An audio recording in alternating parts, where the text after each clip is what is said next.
So, ito yung ating uno, dos, tres. So, asan na si dos dyan? Ayan, ito si dos pala. So, yung malaki si uno, si dos, si tres.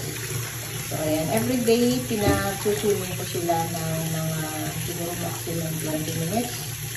Ayan. Para ma-exercise yung legs nila.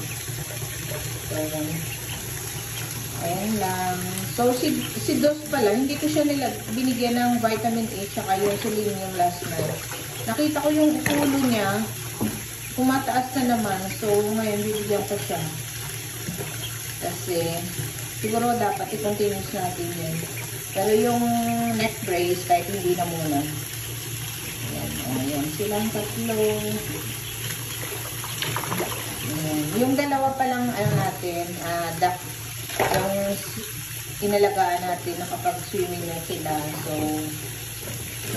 inempty ko yung bathtub, tapos nilagyan ko sila ng bagong tubig para sa kanila.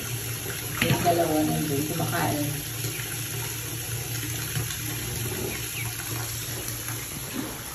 Ito sila. Nakatayo na rin sila. Ayan.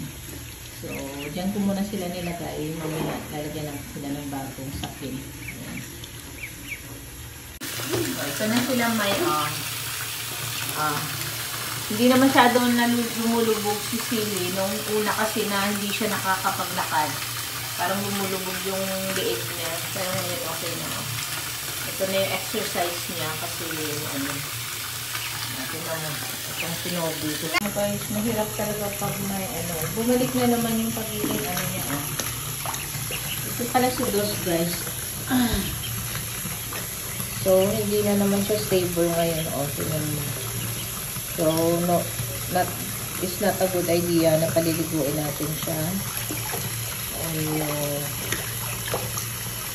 Nalulunod siya. Come on. Hindi ka, hindi. So, hindi. Umalik na naman yung pagiging, niya. So, kailangan na naman natin lagyan ng brace. Yung dalawa, kahapon okay naman siya. Ngayon, hindi na naman siya okay. So, alisin muna natin siya sa tubig. Kasi, basang-basa na siya. Dalawa okay naman, Tingnan mo, may audience sila. Don't touch the water, ha? Because they cook in the water. Okay? That's enough water na.